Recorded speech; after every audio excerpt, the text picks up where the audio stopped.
Cars starting to roll here at Martinsville as we get ready for the final practice and qualifying of the round of 8 for the Xfinity Series. Alongside our crew chief Steve Letarte, Mayor Jeff Burton, Rick Allen with you. Kim Kuhn will be in the infield, keeping track of all the stories that are building as we get ready for this practice session. It'll be broken into 2 groups. The groups will go out and practice. I believe it's 20 minutes per group. And then they will have a qualifying run where they'll each get 2 laps, and it'll only be 1 round. Take a look at the point standings. Sam Mayer's the only one safe. He, with his win, has launched himself into the championship 4 in Phoenix.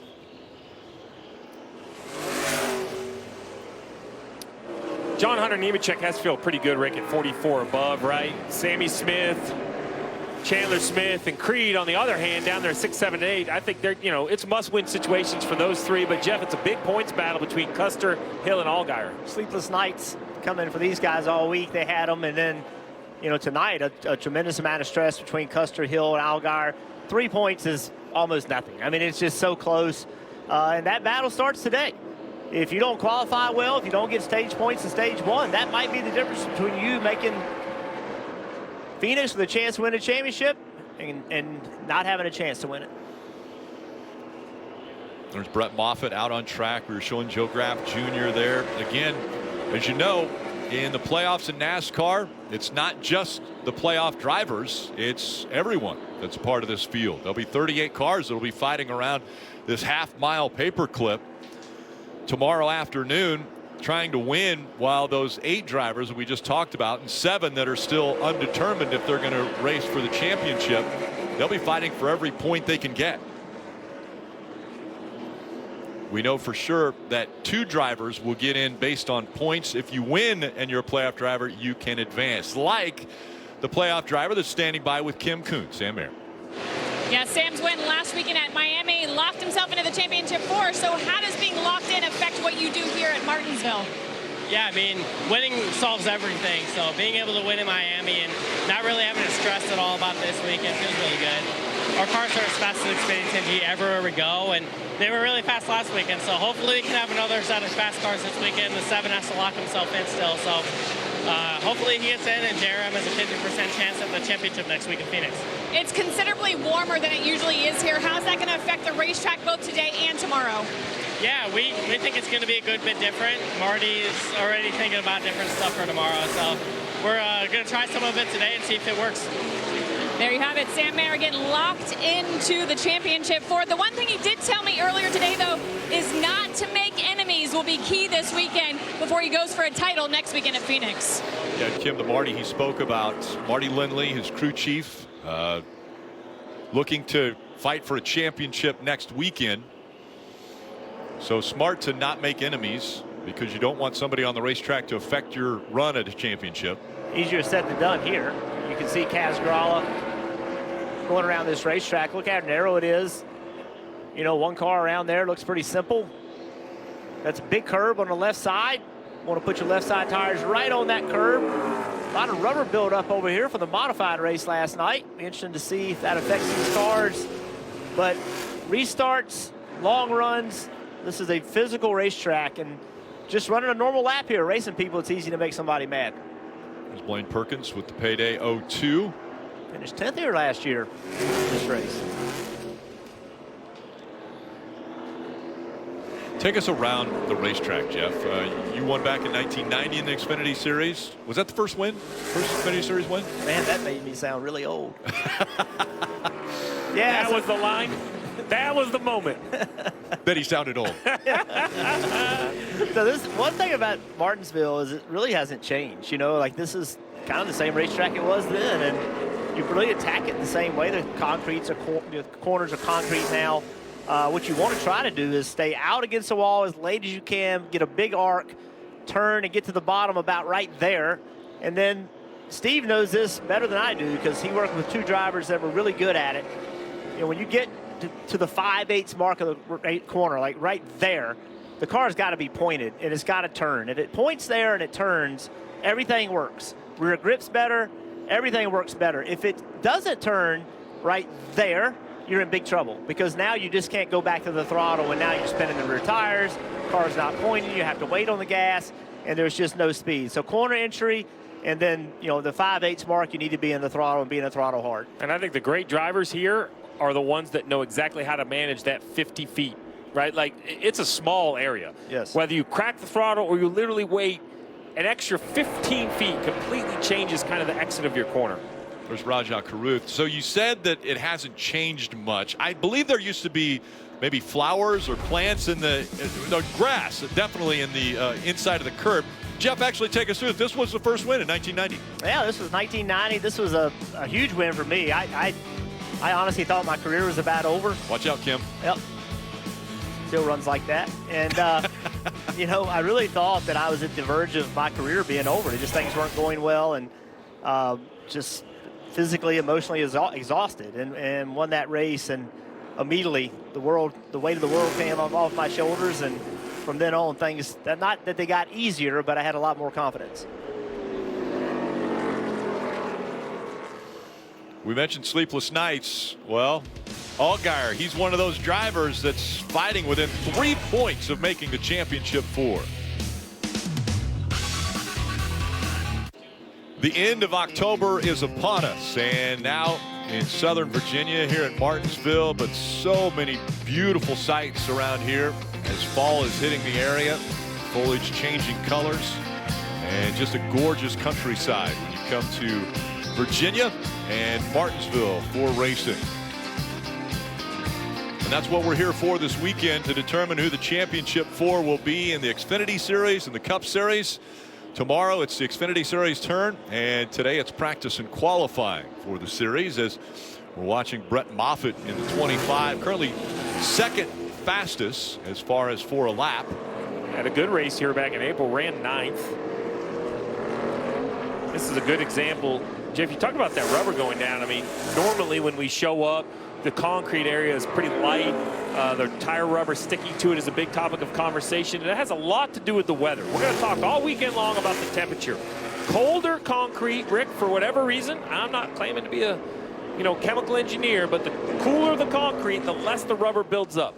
And it's an argument every single Sunday morning. You walk through the Cup garage, it's, hey, is the rubber going to get put down this year? Is the rubber going to go on the racetrack? Well, with the very seasonally warm temperatures this weekend, I think both Xfinity and Cup drivers are already thinking that these rubber areas are going to kind of get chunky, to be quite honest, Jeff, to the point where you have to straddle it. You don't want either tire in it. Well, that's what's interesting, Steve, is like when the drivers and crew chiefs talk about the rubber going on the racetrack, what does that mean? There's times that this rubber gets built up so badly that you can't run through it. You have to straddle it. You have to put the right sides just barely on it, meaning your left sides are all in the curb on the inside, and you don't ever know when that's going to happen. Like, it just pops up, and you have to completely change the way you drive the race car, but under caution, that gets picked up. And then on the restart, you go running back, just typical Martinsville. Then that stuff starts getting laid down, and you have to completely change the way you drive. So we also have, there's a new tire on the Cup side on Sunday, so we don't know what that means. And then with the heat, Steve, it just takes speed right out of the car. They get really hard to handle, especially in these Xfinity cars. Talk a lot about style of racing. I can't imagine with somebody like Connor Mozak, the guy who came from the road course kind of genre, to come here. You know, the big tracks, you have this aero balance, trying to figure out how to follow other cars. Then this is full contact. I mean, it looks very peaceful right now because only half the cars are practicing, and of the half that are available, only half are on the racetrack. So it's very spread out. You have all this room. Tomorrow afternoon, there's going to be a full field. The best chance you're going to have, Jeff, is what? 4 or 5 car lengths out front, maybe 4 or 5 car lengths out back. Out of 250 laps, 210 laps, you're going to be dealing with traffic, either being attacked or trying to attack somebody. Timmy Hill's third, Kaz Grala fourth, fifth, Poole, and then Yaley back there is the 6th fastest lap that has been turned. Yaley behind the wheel of the 4 this week. Only 2 other starts in the Xfinity Series, so just his 3rd starts. Solid race car driver. You know, I think he's underrated, actually. Does a really nice job on Sundays. Just a really good race car driver. You look at the success he had, and you know, midgets and all of this, the USAC stuff, all that stuff he did. He was so good in it, knows how to race, and really hasn't been in that situation where he is driving top-notch equipment, but he just grinds himself through races, does a really nice job. Yeah, I mean, a Triple Crown champ in USAC, right? Yeah. So won championships in the 3 big divisions. There's so many drivers around the country, Steve, that are really, really good, and may, for one reason or another, never really get that great shot, right? And so you undervalue them. You don't appreciate their driving ability as much as you should. He's a great example. Josh Malicki. He has 4 Cup starts here, but this is his first attempt in an Xfinity Series car. How many laps has he gotten this year? He has been driving a lot of different race cars. Yeah, I mean, he has been around a lot, driving a lot of different stuff, and really interested to see what his future looks like. 10 Xfinity Series starts already this year, but as you mentioned, so many different disciplines that he's able to get behind the wheel and have success. And if you follow him on social media, which I do, I think you do, Rick, he's always in something. Yes. Right, either a go-kart or some sort of, I want to say Trans Am, even though that maybe isn't the correct category, but some sort of converted street to road course racing. Anthony Alfredo, the Dead on Tools car. Go back to the 91 car. Looks like the right side tires don't have any lettering on them. Like he's been in the wall or some sort of issue, which wouldn't surprise me at Martinsville. But is he rolling? See the yellow writing on the left side? Let's take a look here as he comes back by. Right side. Yeah. Not there. No, the right front. You're right.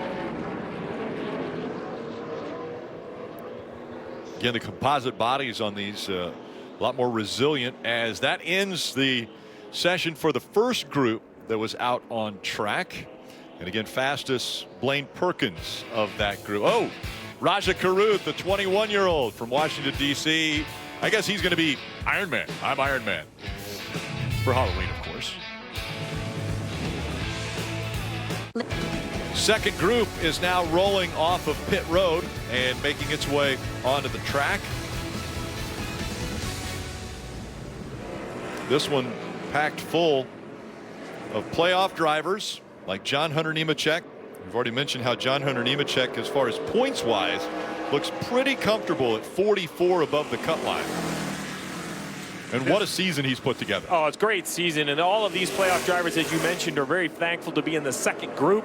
Jeff mentioned the modified rubber. Well, now we have at least one 15-minute session of Xfinity Series cars. I don't think it's completely how it's going to be in the race, but it's trending that direction. So this will be a more valuable practice.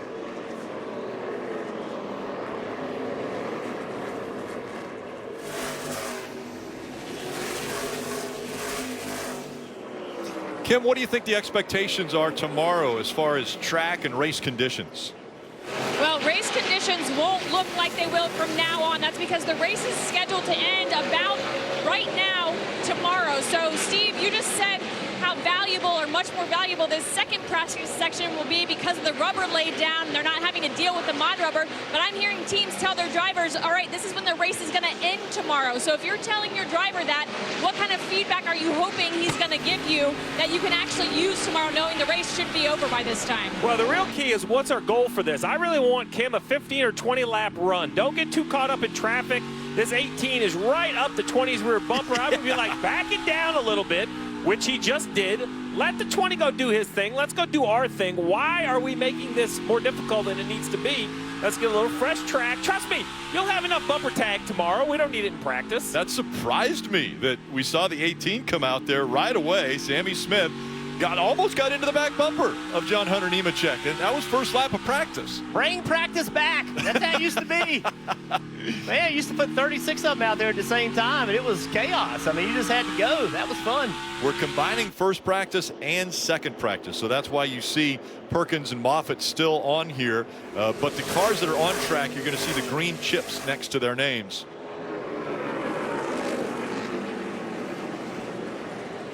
Sammy Smith making a change next year, going to junior motorsports. Even this car, it's a big move. Young driver with a lot of potential. Sammy Smith, just 19 years old. Johnston, Iowa.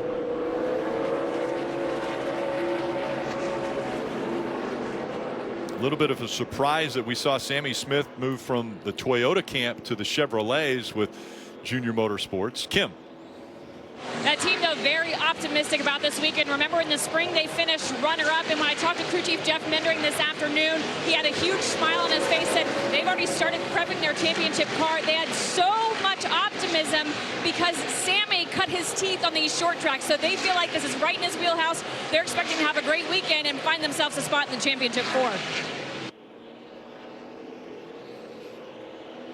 We're driving your entry to 3 right now. Championship 4. So you heard that information. Overdriving your entry into 3. It's really easy to do here. You try to carry so much speed on corner entry. They're comparing him to his teammate, John Hunter Nemechek. That's great information. There's Sheldon Creed, and it was announced earlier that he would not be back to RCR. And then we received some information this week that Jesse Love will actually be behind the wheel of the 2 for RCR in 2024. Yeah, Jesse Love, that's a big move, kind of jumping the Xfinity, the Truck Series. We're seeing truck drivers jump straight to Cup, not run Xfinity, and now we're seeing a guy jump the Truck Series going straight to Xfinity. So the world's confused at the moment. It is. It's surprising. The end of the Homestead race for Sheldon Creed definitely didn't end the way he wanted it to, and a lot of people didn't know what had happened, but here it is coming down the backstretch for the final time. Yeah, he was out there nursing old tires, had one set of tires left in the pits, was hoping for a yellow but didn't want to be the yellow. But Sheldon Creed, one of those drivers that's in a must-win situation here. This practice is so important because it leads right into qualifying, and if you don't qualify well and don't get stage 1 points, you could be in big trouble. This 21 car, Austin Hill, 7th fastest, Creed 5th fastest, Allgaier 10th fastest. Those 3 guys in a tight point battle. But look how close the speeds are. I mean, Creed a 6.39, Allgaier 6.72. That's really, really close. Steve, are you surprised that the times for this group hasn't been anywhere near what we've seen out of Perkins in that first group? Well, I think it goes back to the surface of the racetrack and just how clean it was. We talked about the modified rubber, but obviously the track had a little more grip, was a little bit cleaner. This entire group hasn't been able to match Perkins, and only Nemechek has been able to best Moffitt's fast lap. So while that's good for Perkins and Moffitt to be on the board, I do think these guys are getting a more representative track of what they're going to have tomorrow, which is a little hard on the ego, but it's good for the notes. That right there, I don't want you to do that, Jeff. I don't need you to slip the rear tires, burn these things up.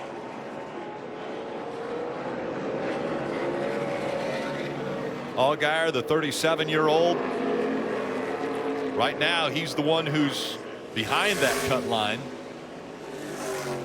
I think before Homestead, you'd have thought Allgaier could have been one of the favorites for the championship 4. I talked to Justin a little bit ago, and he's really confident. I said, how much pressure? He said, none. Just going to go out here and do my job. I feel like what he did say that was really interesting is that the 3 guys that are so tight in points, he said every one of those 3 guys are good enough to be in a championship 4. Like, every one of them is capable. But he knows what it's going to boil down to is track position and mistakes. You cannot have mistakes. But his confidence level in his team is exceptionally high. Feels good about today and tomorrow. I mean, the race itself is pretty straightforward. You're going to run 60 laps, put a set of tires on, run 60 more, put a set of tires on. Then somewhere in the last 130, while you can make it on fuel, if you have any sort of yellow, you're going to want to put tires on. You just have to kind of pick which yellow. If we have a bunch of yellows, it gets to be a tough decision. See on the left side, the most points that have been earned on short tracks this year. And this guy right here, Cole Custer, has led the pack, even though it's by a point over John Hunter Nemechek. Really fast here in the spring as well. Had a lot of speed. And right now, I think he's the best of those 3 drivers. He's, you said it, he's only 11th fastest. He's slower than Allgaier and Austin Hill. But when I look at, lap 21, I think he is a little bit better than those other two. Kim, what's the vibe down there as we get ready for qualifying? Well, we talk about the importance of qualifying, and that's for a couple of reasons. A, you look at the guys that need stage points, Custer, Hill, Allgaier. That will be key in order to get stage points in the first two stages is track position. In addition to that, the lead lap cars come around so fast you don't want to go down a lap. But then on top of that, today's qualifying effort will help set pit stall selections next week. Yes, that happens each and every week, but with a little caveat as we head into Championship 4 weekend, they'll go by qualifying with the Championship 4 drivers picking their pit stalls first out of the field in the order they qualify. So every playoff team I talk to stress the importance of qualifying for that pit stall selection next weekend in Phoenix. And that is super important. We've seen championships won based on guys getting off the pit road first. And the Championship 4 will pick first, right? So, but you want to be first of the 4. Right. Yeah, I mean, Kyle Larson. Yeah. I don't want to put his whole championship over one pit stop, but he surely didn't come in first. He went out first and then wasn't passed. So, I mean, we have seen it before. There's Chandler Smith in the 16. He's sawing at the wheel.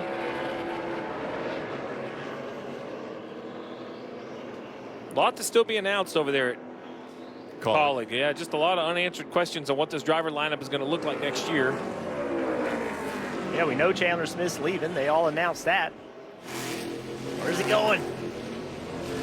He's too talented to be sitting on the sidelines.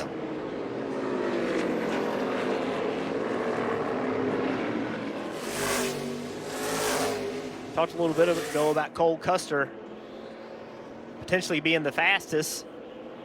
Justin Allgaier said, wait a minute, Jeff.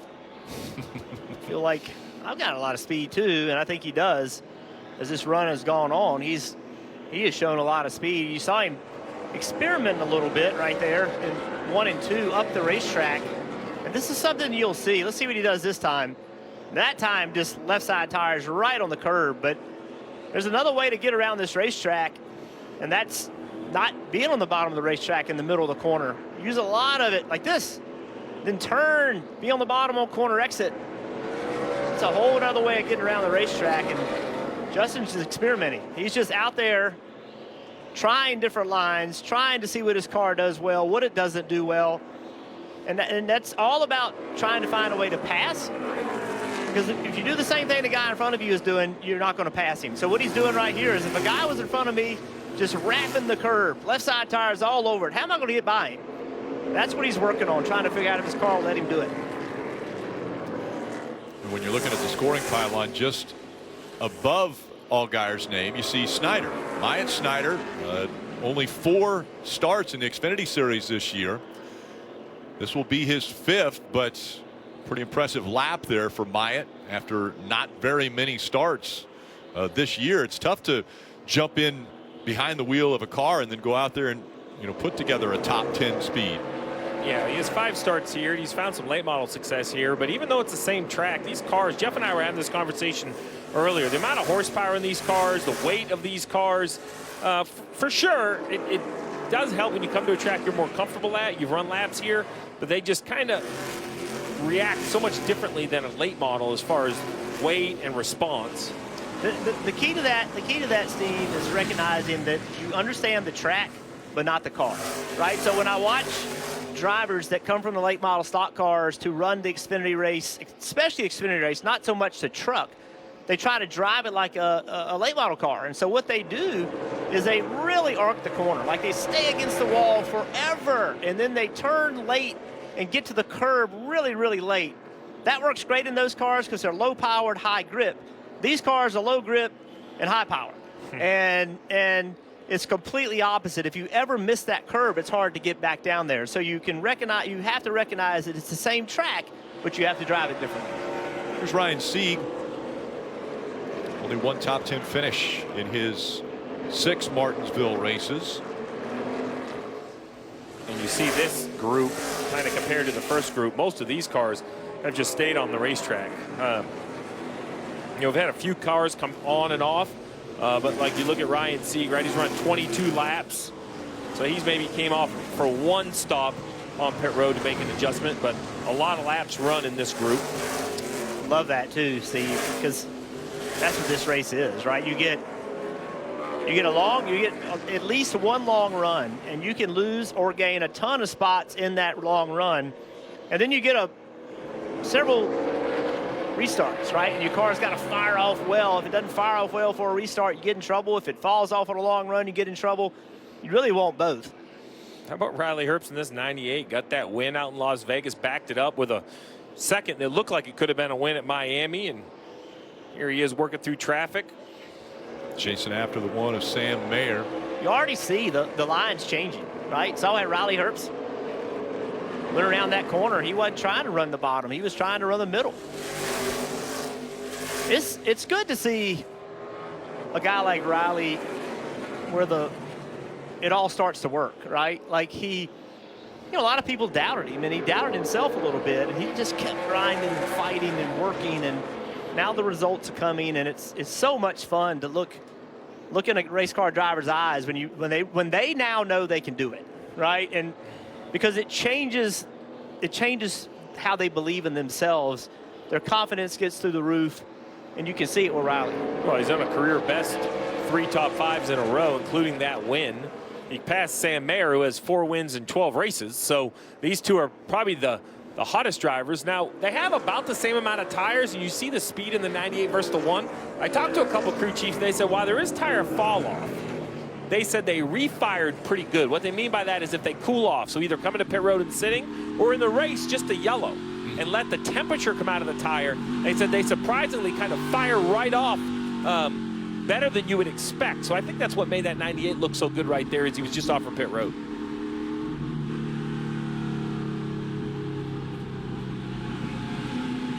Jeff, what are we doing here? So what he's doing right now is the session is almost over. Red light's going to come on in just a moment. So what he was doing, he just slowed the car down, stayed off the brakes, and is running slow to run air through the rotors, right? So he doesn't want to come in off the racetrack. Rotor's super hot, have to sit there, then go queue, and then race tomorrow. So he's just going slowly around the racetrack, not touching the brake pedal at all, bringing the brake temperature down at a slow rate. And again, qualifying is going to be coming up next. We'll see who the fastest is, who wins the pole for tomorrow's race. It is a Halloween weekend, and some have gone all in, like Josh Williams, who's celebrating his 5-year anniversary today, as well as Josh Malik with a cool paint scheme. Things are about to heat up. Oh, we got a big crash. Oh, we got a spin in 4. Get out. Yeah, he's got the steering wheel off quick. Smoke billowing out from behind. This 11 car is done. Oh, man, it gets a little bit loose. Trouble, turn number 2. Big damage on Sam Mayer. Drama already early in this race. Harrison Burton, he'll go back-to-back with wins. Like these, Dad, but they're pretty fun. They're side by side down the backstretch. That was impressive. You got to give him a lot of credit. 3 wide to Gibbs, They're boys. sliding. We got to spin. Josh Berry's around. Jones gets tagged by the 54. Whoa. That's a good teammate right there. Ty Gibbs sees the checkered yellow flags. The boos raining down from the fans at Martinsville. We've seen some things at this racetrack we never thought we would see, and another one is Blaine Perkins leading the practice. That's the first time he has ever been the fastest in a practice in the Xfinity Series. So congratulations to the 0-2 team and Blaine Perkins putting that lap together. Again, the track conditions probably a little more favorable, but you still have John Hunter Nemechek, Sam Mayer, Sheldon Creed, Sammy Smith, Austin Hill all right up here running about the same laps. They just couldn't better what Blaine Perkins was able to do. And now the question is, of these championship contenders, of these playoff drivers, who has the best starting position? Well, and it's so tough here. So you do get 2 laps. Leave pit road, come to the green, white flag, then checkered. The concern is, and Jeff mentioned it, that curb is really the kind of the whammy of all qualifying here. And as long as you do it in 1 and 2, you can kind of finish 3 and 4 and have another lap. But if you do it coming to the white, like off 3 and 4 and kind of hit that curb, you could kind of kill both laps. The other question mark is, what's your goal here? Dale Jr. wanted air pressure up, and he was going to try to run 2 hard laps and see which one was better. Jeff Gordon, I could have the air pressures down a little bit, and he would throw away the first lap. He would run purposely 4 or 5/10 of a second off, give the first lap up, and put it all on the second. Now, that works until it doesn't, and you have a mistake, and you can be all the way in the back. It'll be interesting to see the confidence level of all these drivers. From a driver standpoint, I think this is one of the most difficult qualifying sessions of the year. Martinsville, New Hampshire, places where tire heat matters, right? Where the tire heat, the tire grabs the racetrack, the hotter it gets to a point, and you don't have enough time to get the tires hot. So you drive that thing in the corner, and it doesn't stick. You're sliding all over the place. So if you just attack lap 1, you could completely mess up lap 2. So this is a very, very difficult qualifying session. To Steve's point, you want that thing to fire off. You want lap 1 to be fastest. To me, if I got lap 1 the fastest, that means I immediately could attack. I could immediately get to my speed. That is best case scenario for me as a driver. Steve, are we looking at tire temps there, tire pressures? What are we looking at? That was the brake guy. That was the Brembo brake guy showing him his brake temperatures. They seemed pretty lighthearted, so it didn't look to be too much concern. One issue, though, so real quick, you just ran practice. You come in and you sit. We saw cars try to cool their brakes. Those brakes, the rotors cool very quickly, but the caliper can actually go up, and you can sit there and just heat soak. And one concern is you go out here qualifying, and the brakes just aren't as good as you think for the first corner or first 2 corners. I've had them where they don't work at all. You know, they sit there on pit road, and they actually will boil the fluid in the caliper. And you can drive in, and if you don't check your brake, the next thing you know, you're in the wall just coming to get the green. Timmy Hill in practice ran a 20.66, and already quite a bit slower at a 21.21. There's a 20.86 on his second lap, but not able to match what he ran in that first group. Well, it's going to be harder for this first group to match the speed that they had, because part of the speed they had was because the track was better. Track conditions, typically when the track opens and it's cool, that's the best the track's going to be. So any of those guys in their first session, if they can match that speed, Kim, that would be a great run. And let's find out what their options are. Playoff driver Austin Hill, as we look at this track, it's rubbered up quite a bit more than we expected because of the warm temps. Do you think you're going to be married to the bottom, or can you dime in the corner a little bit? I think for one lap, I think the guys that are going to have a shot at the pole probably are going to hit the line really good and be able to wrap the corner. But I think that if you do kind of, let's say you drive in a little too deep and you kind of wash up a little bit, I think that line is there to where you can kind of roll up the racetrack, get pointed, and roll back down the hill. The track has definitely rubbered up a lot. I noticed just a huge change just in the little bit of practice that we had with my car, our Global Industrial Chevrolet. So we have some work to do. We're a little too free on entry, a little too free on exit, but it's turning really good across the middle, even though the rubber, you know, a lot of times it kind of gets it to where the front end's kind of on top of the racetrack. I really like how our car is across the middle. I just got to get the entry and exit settled down, and we'll be all right. He's going to have to work with a interim crew chief. Mike Shipley on top of the pit box for Austin Hill. His normal crew chief, Andy Street, is suspended because of a lug nut violation last week. Too many loose lug nuts after the race. 53 making its way out onto the track. Akinori Ogata, the 50-year-old out of Japan.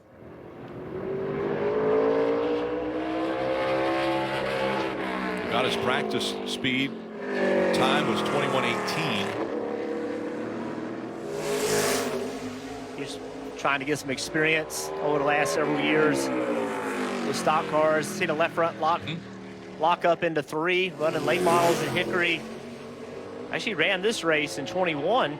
His only Xfinity start here. 50 years old, guys. 21 flat, so it betters his practice time. That was his first lap as he slides coming out of 2. Trying to get a little bit more. Yep, that's Martinsville. And a little bit more there.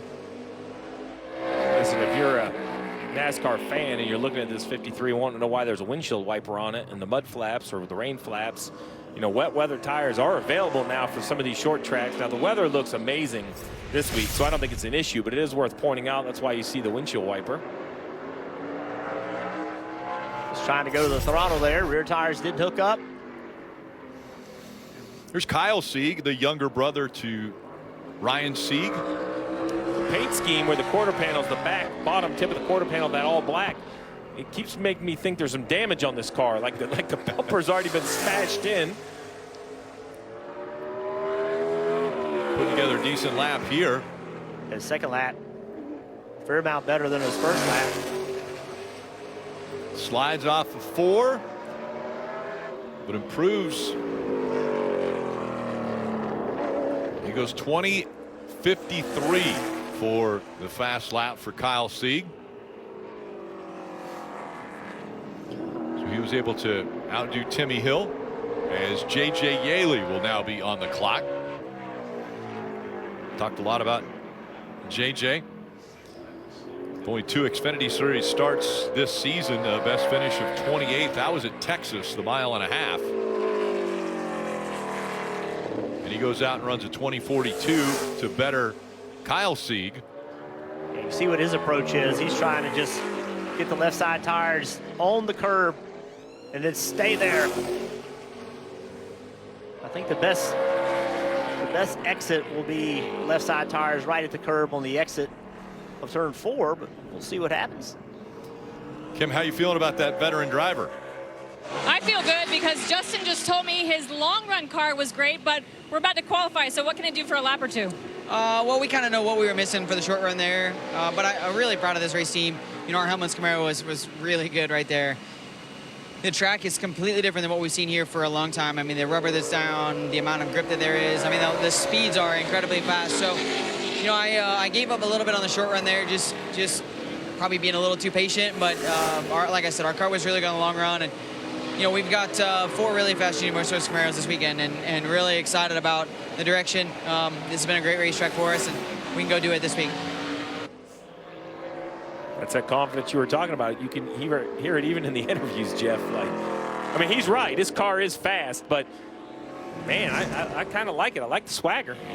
Well, coming in 3 points below the cut line, you know, and you know who you're fighting against and battling to get every point, every position on the track, as we see Chad Fincham now on the clock. Yeah, Chris Hacker went 3rd fastest right before him.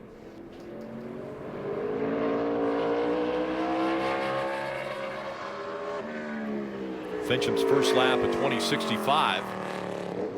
He's only had 3 starts this year in the Xfinity Series. And I said a bit ago, I think this is one of the more difficult places to come qualify, and I think it's even compounded with not being in the car that much, but a nice, clean, smooth lap, 2 laps for Chad.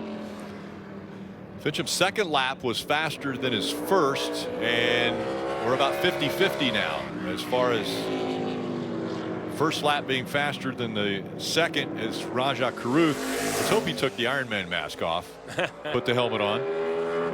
iRacing on the rear bumper cover. Big supporter of iRacing over the years. He gets to drive that Hendrick Xfinity entry next week in Phoenix. So a lot of good things happening for Raja here. A lot of great opportunities. 4th quick. See if he can improve. I would have assumed it would have been lap 2. It's surprising to me how many are able to do it on lap 1. If he can continue this is going to be a better lap. He's fallen off a little bit there through 3 and 4. Now, one thing that's different, you know, Jeff, we used to kind of have this big gap before qualifying, so everything would cool off. You know, the fact that they still have some temps in their brake, maybe that's why the crew chiefs are saying, you know, I'm going to be a little aggressive on the air pressure. You know, the rest of the car should come right in. Raja's second lap was a 20.49, so that puts him 2nd fastest. Joe Graf Jr. This is a driver that runs this 38 some. He's also been in that 19 Joe Gibbs entry some that we see Myatt Snyder in this week. Oh, missed the bottom there. Just trying to carry a little too much speed.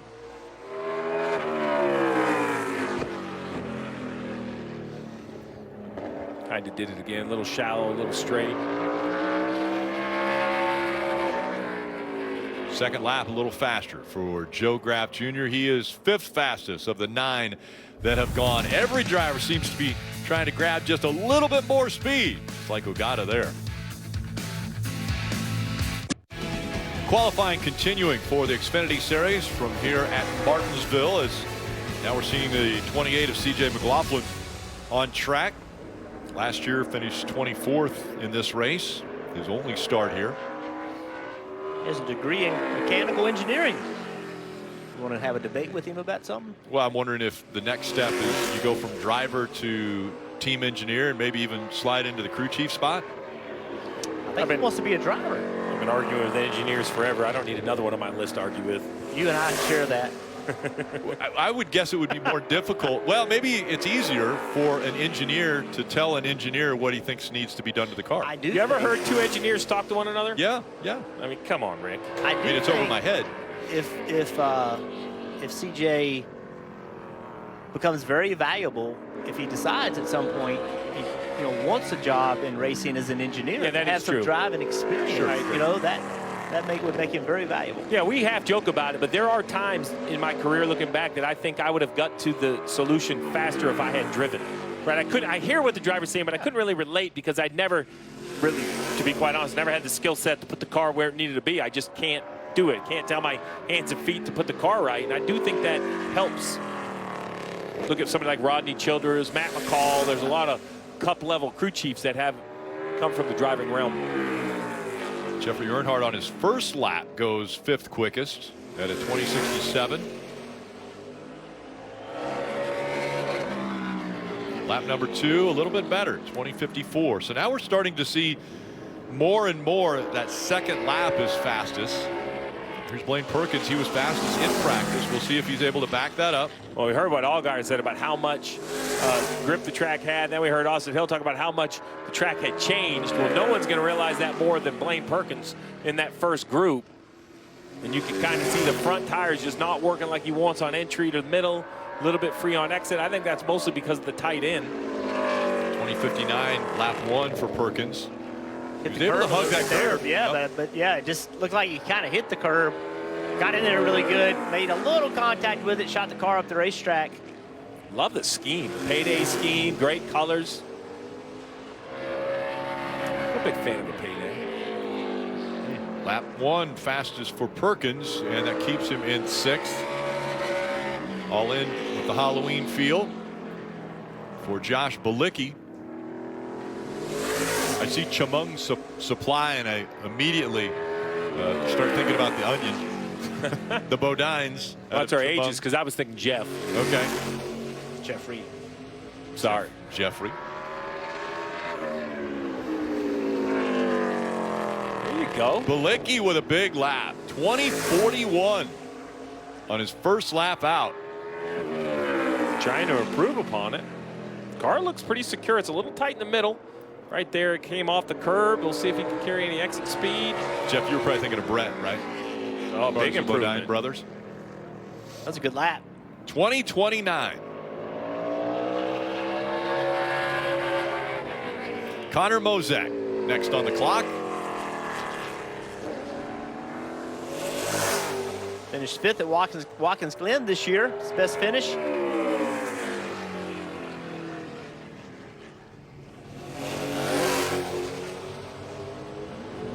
Connor on his first lap is going to be 3rd quickest at a 20.49. A couple races ago, he had the Sherry Strong paint scheme on the car, and they've made that a die cast, so that's available. I saw on the Martin Truex Jr. Foundation that those die casts were available, but Connor Mozak putting another decent lap together here. His fastest, though, is his first lap at a 20.49. I thought that second lap, Steve, might have been a little better. He kind of arced the entry into 3, turned and came off on the bottom at 4. I was interested to see it, but it actually wasn't quicker.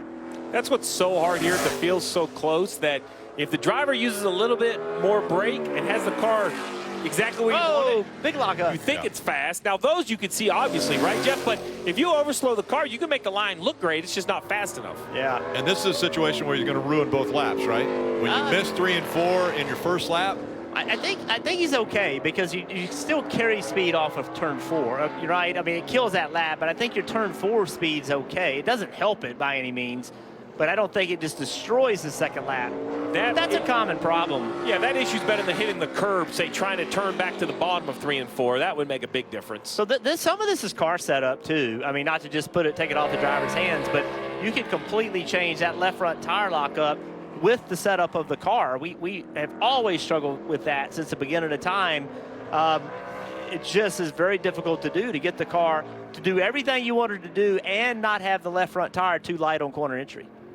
A lot of things affect that camber in the left front. There's a lot of how much dynamic wedge is in the car, a lot of stuff that can really affect that. Another Halloween scheme paint job here for the KeenParts.com. CorvetteParts.com. You see so many little characters there. As Ryan Ellis goes across the line, his first lap was fastest, so he's 10th quickest at a 20.62. Here comes Brett Moffitt.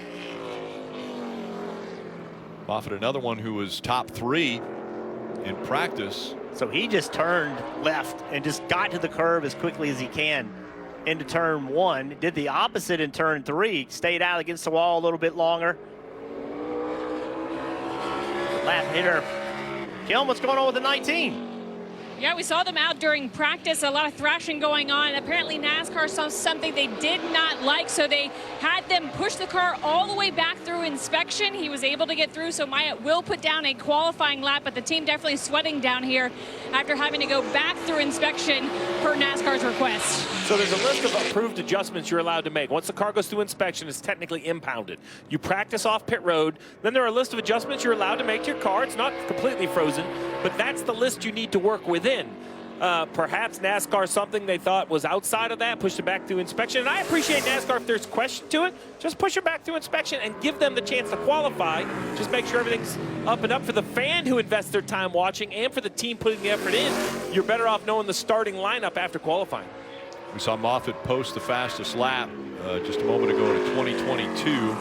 So we're comparing to Moffitt now. His pool on his first lap goes 11th fastest at a 20.59.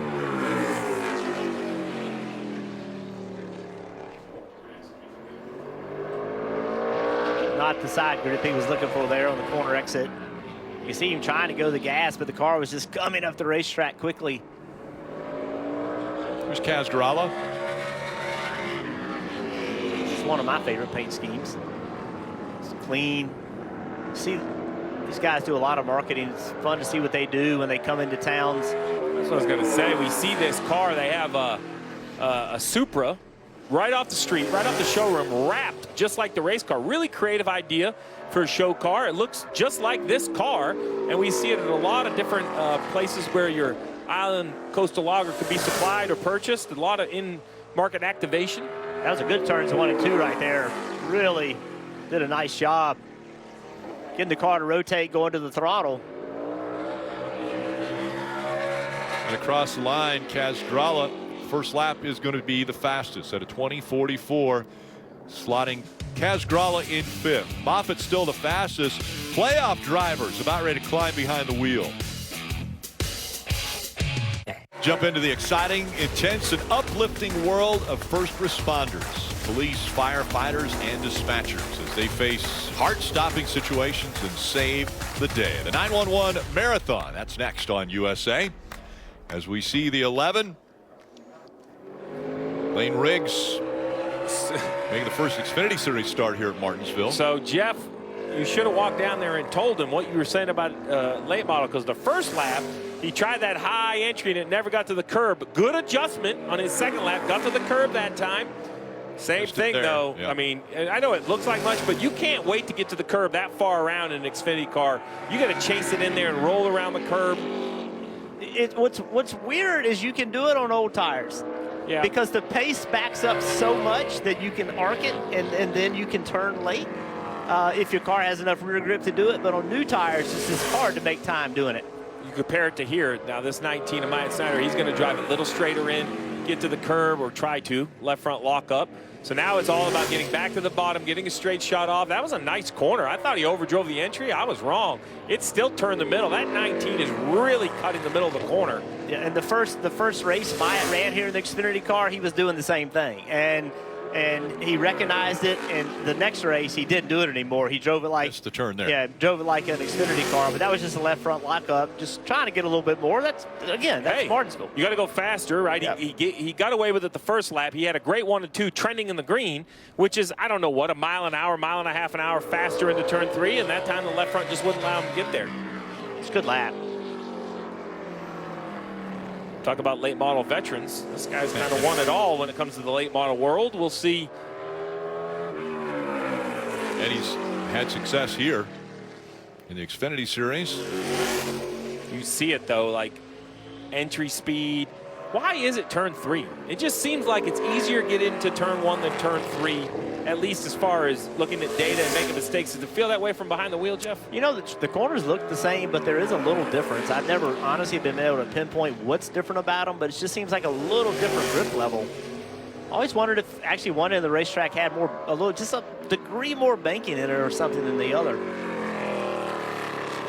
Interesting path that Josh Berry has taken. That first year with Junior Motorsports, they didn't have the full season sponsorship for him, and so he raced for other teams, but then was able to have a full year behind the wheel for Junior Motorsports. Now is going to take over for the 4 of Kevin Harvick at the Cup Series next year, as we see Jeremy Clements on track. Kim.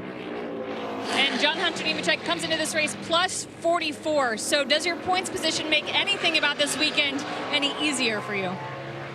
I guess so. I feel like we're in the decent points position here.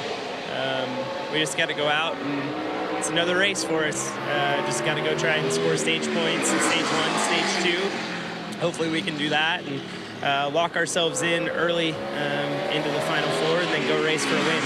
The guys have brought a really fast Mobil 1 Toyota GR Supra, almost as fast as Xfinity 10G. Hopefully we can get a few adjustments overnight and make it that much better. You heard John Hunter mention stage point. His crew chief, Ben Bayshore, told me this morning that they would not feel comfortable until after stage 2 because anything can happen at Martinsville. Well, and that's the stress of coming in plus 44. Of course, if you're below that, you would love to have that position. But, man, if you don't advance coming in with that many points, you know, it'd have to be something crazy, but we've seen crazy, right? So I think that's a great approach, that don't make it sound like you're locked in, right? You can tell from that interview, they've had these conversations that we are not going to worry about the finish of this race until we get through the first 2 stages and score enough points. After the 92 here of Josh Williams was supposed to be the 27 of Jeb Burton, but they had a leak in the radiator itself. They had to change the radiator. They're working on that now, so for that reason they won't get to qualify. So they'll have to start at the back of the field. Jeb's one of those late model drivers we talked about, has a lot of confidence here.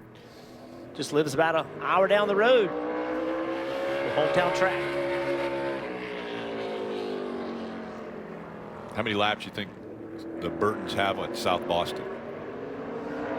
The fans and the competitors would say too many. Yeah, there's 7 of Jeb right there. 27. That's disappointing for that team. Clearly, Ryan Sieg, good lap.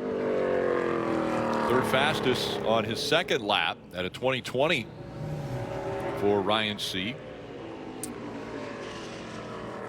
What a great year for Parker Retzlaff. You know, a name that was kind of new to the series, new to me. I had to get to know this young man, but continues to kind of impress. I know he didn't get his car in the playoffs.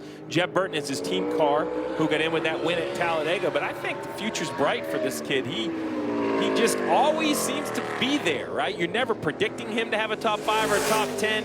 He's running right up there with Joe Gibbs equipment, Junior Motorsports equipment. Yeah, and Jordan Anderson racing. I mean, you know, 2 cars this year. Good lap right here. Second fastest. What is he doing? He's going fastest. There you go. 2015 for Parker Retzlaff. Good job. And again, we're talking Jordan Anderson racing. I mean, they've got a car in the playoffs. Won early with Jeb.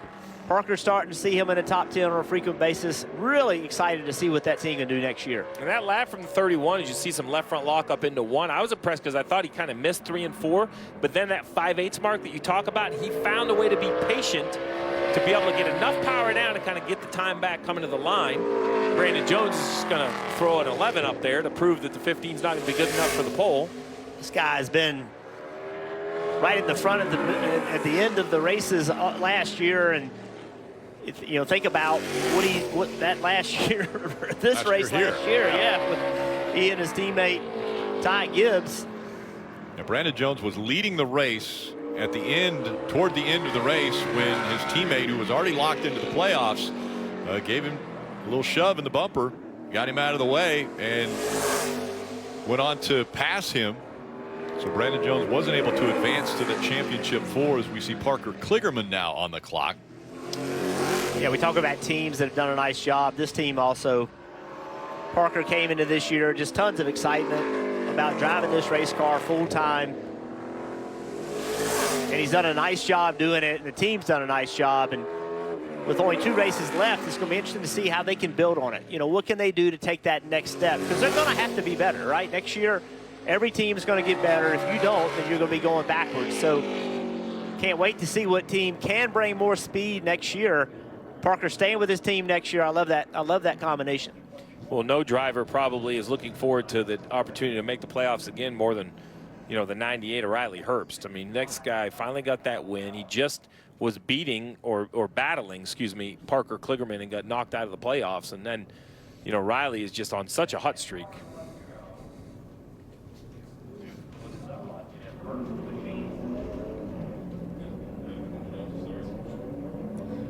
Parker's lap was good enough, or Parker Kligerman's lap was good enough for 6th fastest at a 2021. So again, the top 5 right now are Jones, Retzlaff, Snyder, Berry, and Ryan Sieg.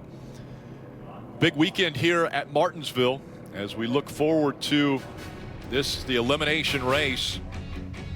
Tomorrow morning it starts off, actually early afternoon starts off with Cup practice and qualifying. That'll be here on USA at 12:30. Then the Dale Jr. Download with Ricky Rudd at 2:30. Countdown to Green and Xfinity Series playoffs 3 at 3:30.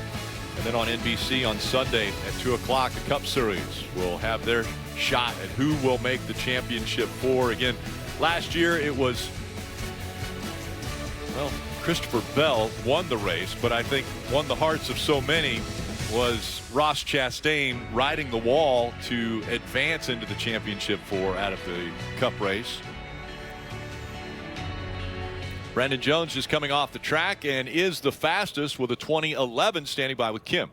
And Rick, a former winner here at Martinsville. So assess your qualifying lap. What did you do well, and what maybe could you have improved on? Yeah, I know that we didn't go out and practice and set a big lap time, but honestly, I felt like I had a really good long run pace. We needed to tighten up a little bit too, and I know that modifieds ran yesterday, so we don't really know exactly how much of the rubber really affected our car, but as it's getting pulled up, I think that was a much better lap. I was really happy kind of with the balance there. I know, like you mentioned, what it kind of takes to get around this place and to get a win, so I think that really we're pretty close here this weekend. So looking forward to it. This is one that I always circle on the schedule to come and run good at, so big shout out to Menards, Delta, everyone that's on board, and hopefully that we can, I know it's still pretty late in the year, but we can still get it turned around and still get a win here, I think, tomorrow. I keep hearing teams tell me that it could be a strikingly different race here at Martinsville because of the warm temperatures. What's your expectation based on what you saw today and knowing you'll spend a lot more laps under the sun tomorrow?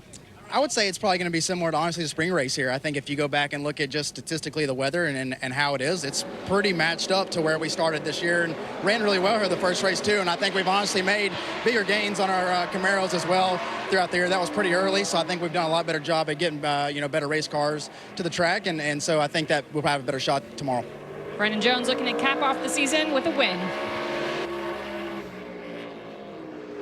I think Junior Motorsports has been surprised that Brandon Jones hasn't been in contention more to win races. Yeah, Brandon Jones, Riley Herbst, these are two drivers that, not that anyone ever takes the playoffs for granted, but I think once you get on the outside looking in, you remember that burn and that feel of disappointment all the way. And you see right here, a great first lap of 2009. You know what I mean, Jeff? When everyone else unloads at Daytona, I think teams that were just on the outside, they unload with just this little bit more fire that they know that is when the regular season begins. That's when the run to the playoffs starts.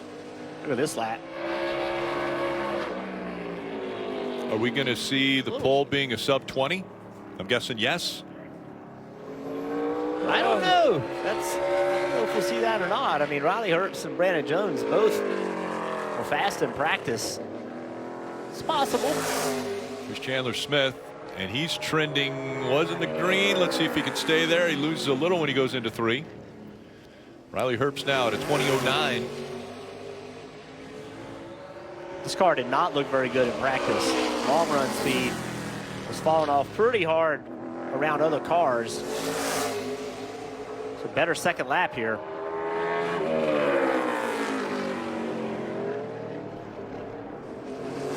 Pretty close, lost a little through the center. Chandler Smith is going to be third fastest at a 2012. So now the first of the playoff drivers have taken time. Here comes Sheldon Creed. Again, Creed leaving RCR at the end of the season.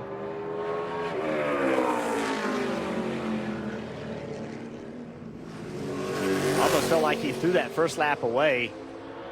Big entry, big wide entry into one. Now back to the bottom somewhat, not all the way to the bottom. It looked a little uncomfortable in, like he was guarding against it, but it kind of worked.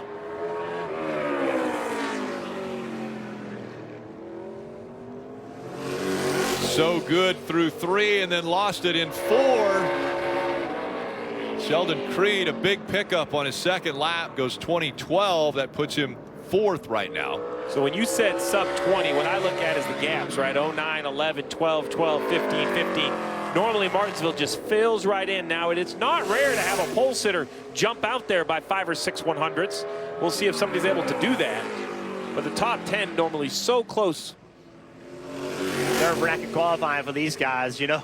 Qualify poorly, don't get stage points, it puts you at a deficit. Allgaier 7th so far. Can he pick up on his second lap? And he got into the corner great. I didn't think it would make the middle. It did. Half a tenth to work with.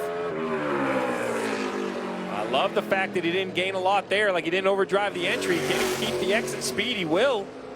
This should be a good lap.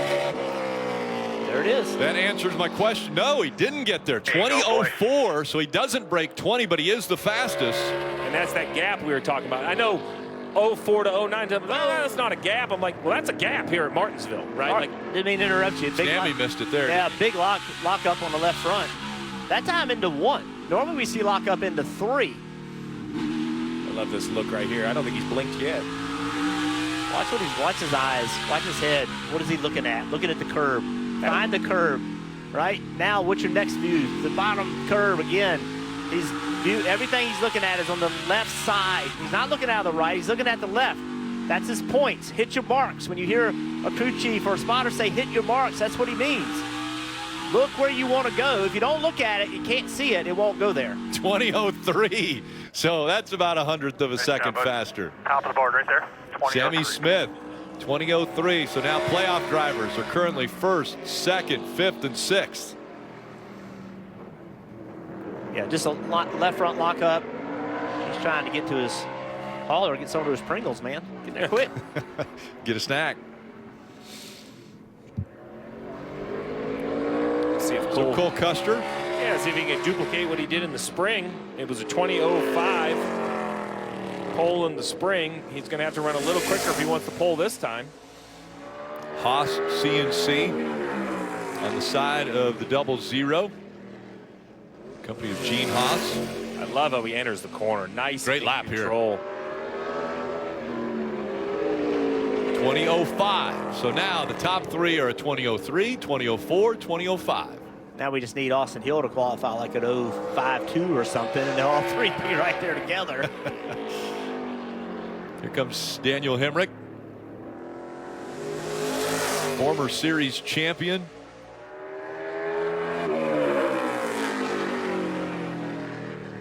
Daniel up the racetrack a bit there, and he'll be running in the Cup Series next season. First lap at 2020, so that puts him in 12th. Got loose getting in the corner into 1. You can see the tires turn right on corner entry.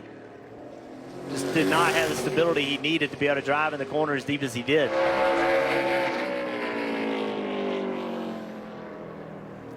Fastest lap was his first one at a 2020. That keeps him in 12th. Comes Austin Hill. We'll see where he falls in line. Austin's so good on the super speedways this season.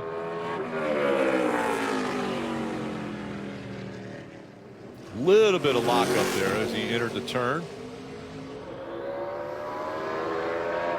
First lap is 10th quickest at a 2017.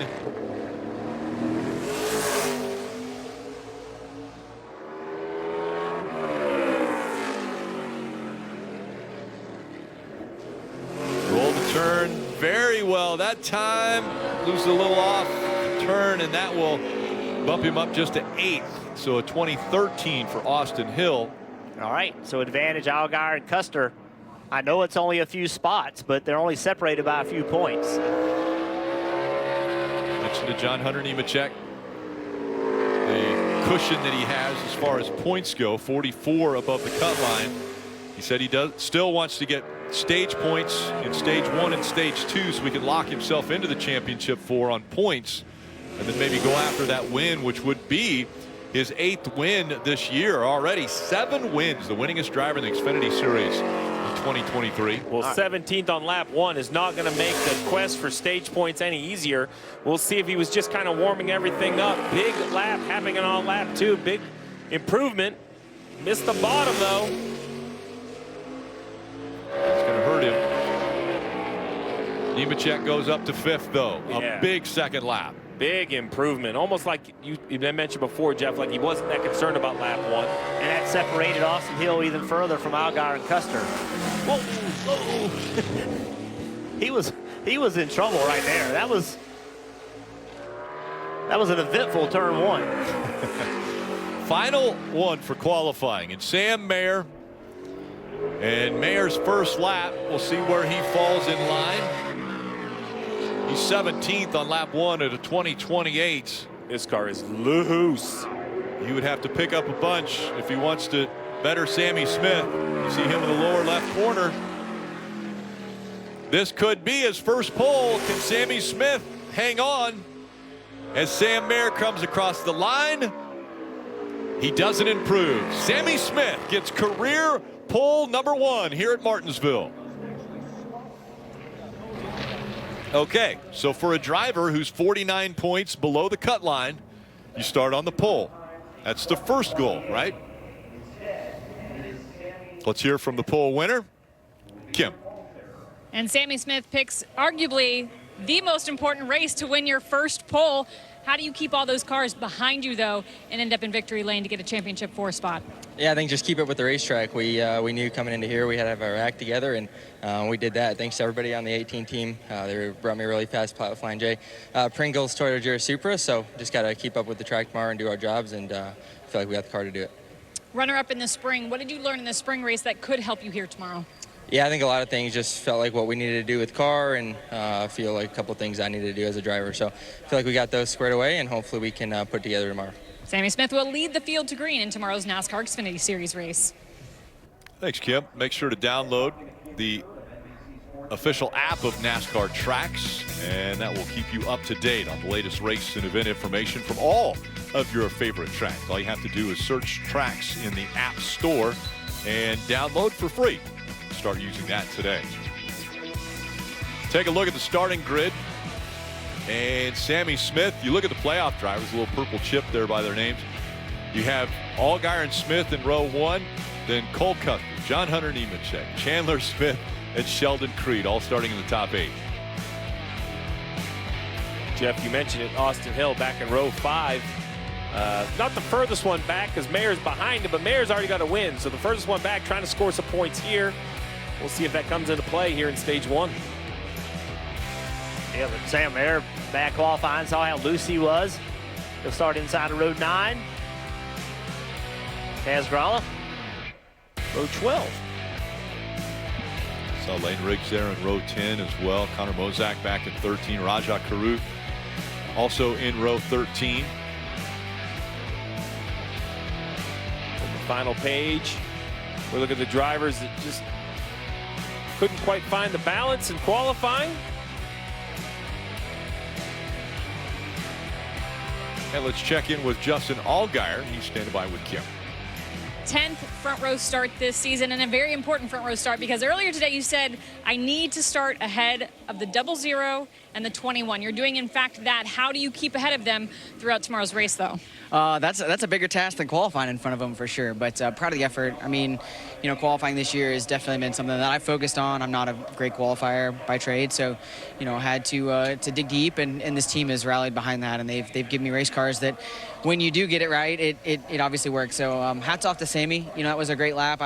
I look at the time and it's like, man, where could I have picked up that little bit? But our Hellmann's Camaro honestly was really good in the long run. We weren't really focused on the short run. We know that this is not a game of inches, it's a game of yards. And so we're going to have to go out tomorrow and mind our P's and Q's and do all the right things. But we weren't quite as fast as Xfinity 10G today, but we're working on that for tomorrow. And I think the track is going to be significantly different tomorrow than what it was this afternoon and even into this evening. So proud of the team, proud of the effort, and we'll go on. And if we do make the Final Four, it's going to give us great pit stall selection for Phoenix. So either way, it's a great day. Justin Allgaier enters this race -3 points to the elimination line.